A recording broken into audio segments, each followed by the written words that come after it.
So today what we're going to do, as we do quite often, is talk about the converse of a theorem. So Pythagorean theorem being a very big theorem, we're now going to talk about the converse. So the objective for today is to understand and use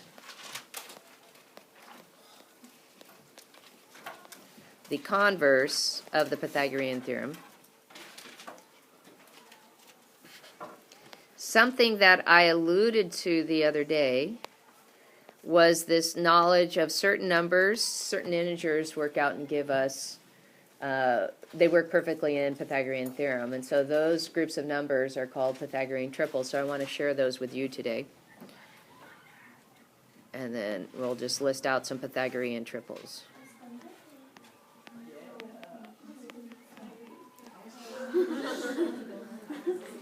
Ooh, weather. We have weather in California. Woo-hoo! Okay, we are being recorded. And more than just y'all watch these videos, to be honest with you. It's kind of scary. So this one doesn't have a name, which means you're going to have to write it out. So now it goes the other direction. It says, well, if the square of one side of a triangle is equal to the sum of the squares of the other two sides,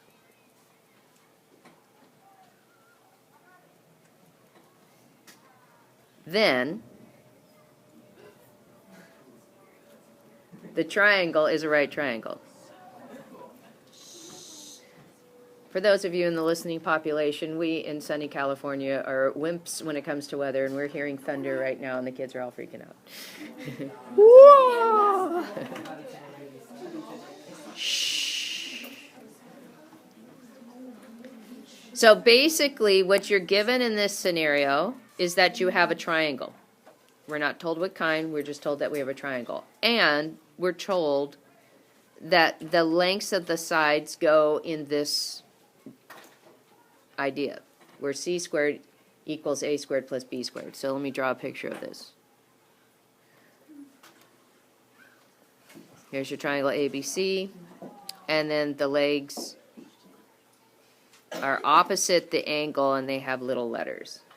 The conclusion, or what you would be able to prove, is that triangle ABC is a right triangle. So in the Pythagorean theorem, you have to have a right triangle in order for this relationship to exist. In this one, we're proving we have a right triangle. Okay? All right. And I believe in the book they kind of go through the idea of the key steps. So you can look at that on the page 295. So let's talk about some Pythagorean triples. And again, the whole point behind Pythagorean triples is to lessen your workload. If you understand that if you have two of three numbers and they fit in the right order and in the right parts of the triangle, then you, if you know the Pythagorean triple, already know the third number. Okay, so it just is a time saver. And there's several we've been using the last couple homework assignments that have been Pythagorean triples that you could have very easily not had to do any work on. So here's the deal. If you recognize you have a Pythagorean triple, you don't have to show me work. You just write PT next to the work, and that says to me you recognize it being a Pythagorean triple, and it saves you a lot of time. Okay? So here we go. Let's talk about those Pythagorean triples. Shh.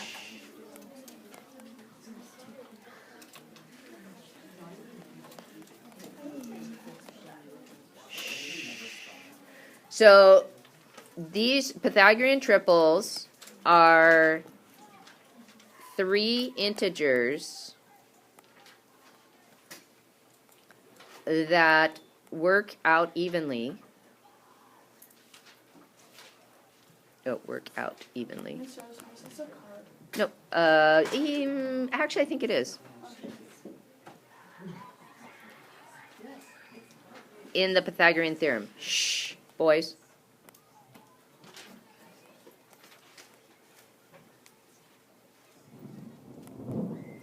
I'm sure my listening my listening public might have heard that one even. That was loud. That means it's just coming closer.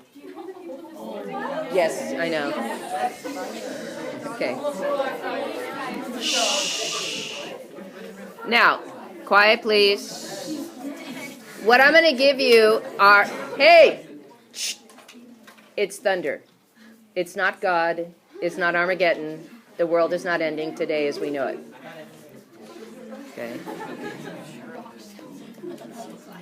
The order of these three numbers goes in the order of leg, leg, hypotenuse.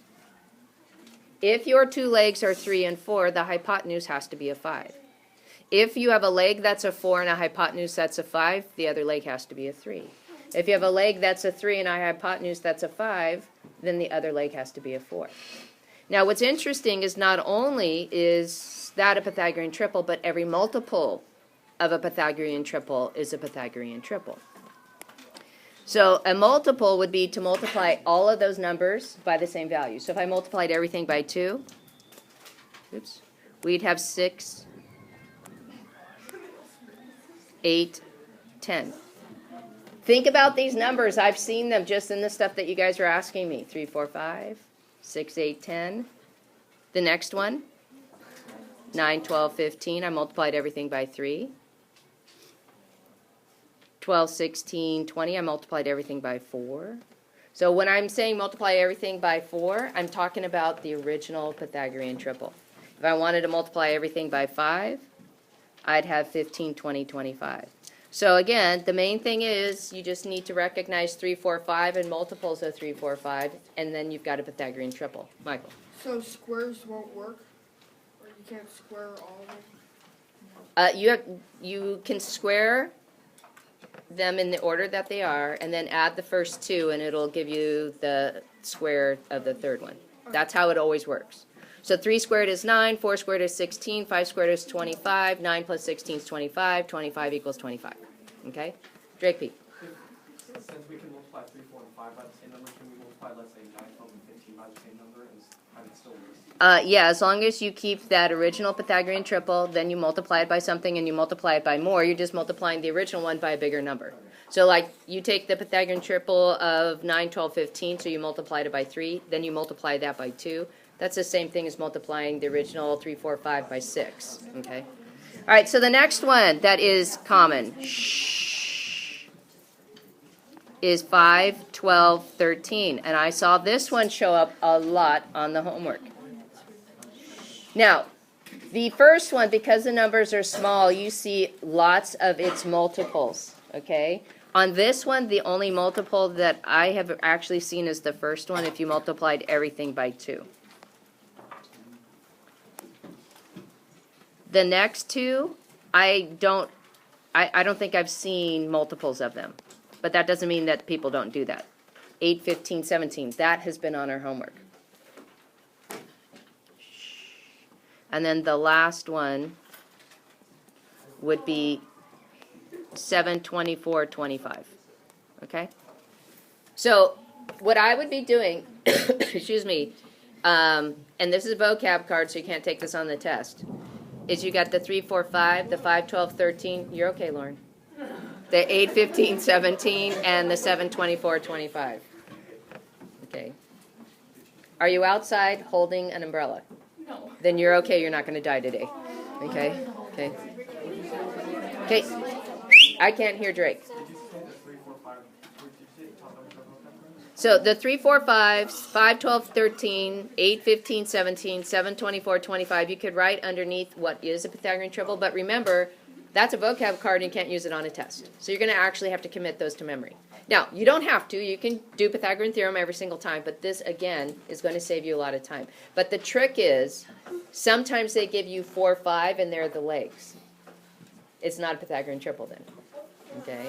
Because it has to be leg, leg, hypotenuse, the order that I've written those numbers. Okay? So it just helps you. Now, I'm going to go over looking at Theorem 8.3 again, and then I'm going to give you a Theorem 8.4 and 8.5. And basically, what we're going to be able to do with these theorems is to explain what kind of triangle you have. So let's go over to here. And so I'm going to, let's see.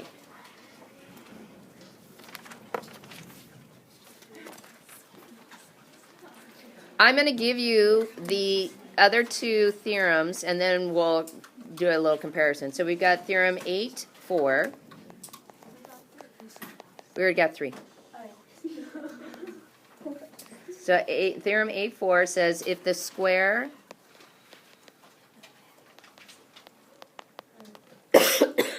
of the longest side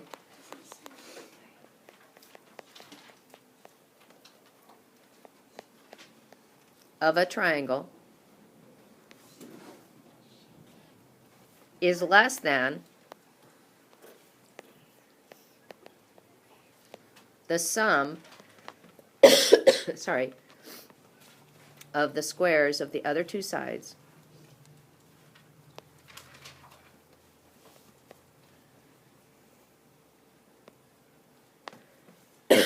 then the triangle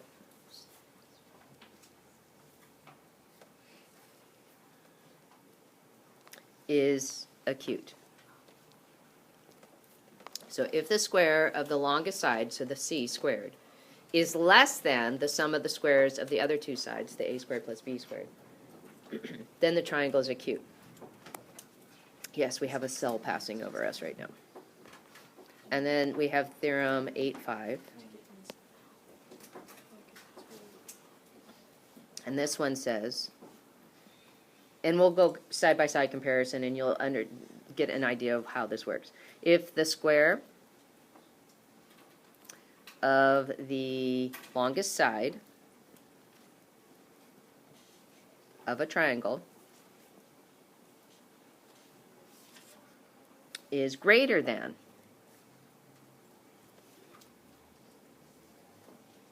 the sum of the squares of the other two sides,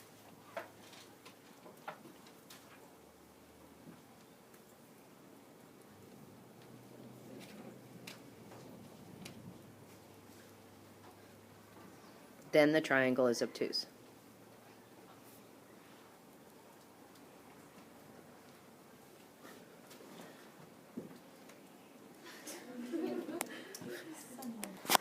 So, side-by-side comparison. We're going to base everything on this.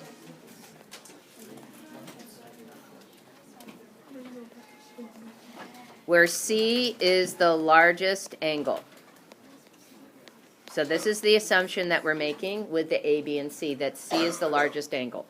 All right, so this is what theorem 8.3 says. If C squared equals A squared plus B squared, then we're going to get a right triangle. In order to get a right triangle, measure of angle C is 90 degrees, right? So then, triangle ABC is a right triangle.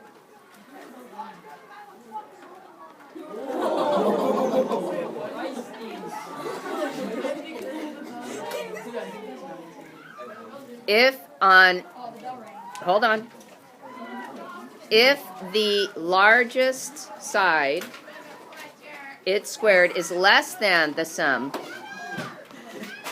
of the two other sides, then look at the relationship. The measure of angle C has got to be less than 90. And if you're less than 90, your largest angle is less than 90, then your triangle is acute. Guys, I'm sorry. Sit still. Take your hat off. You can handle this.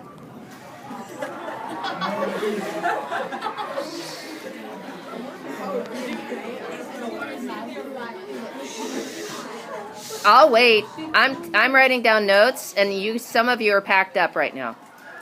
Dakota, open up your backpack, or open up your spiral. We're taking notes.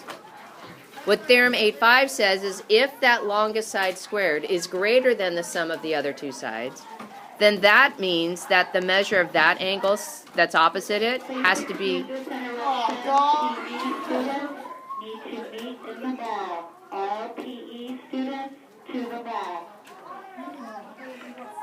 The measure of angle C is greater than 90, and therefore you have to have an obtuse triangle.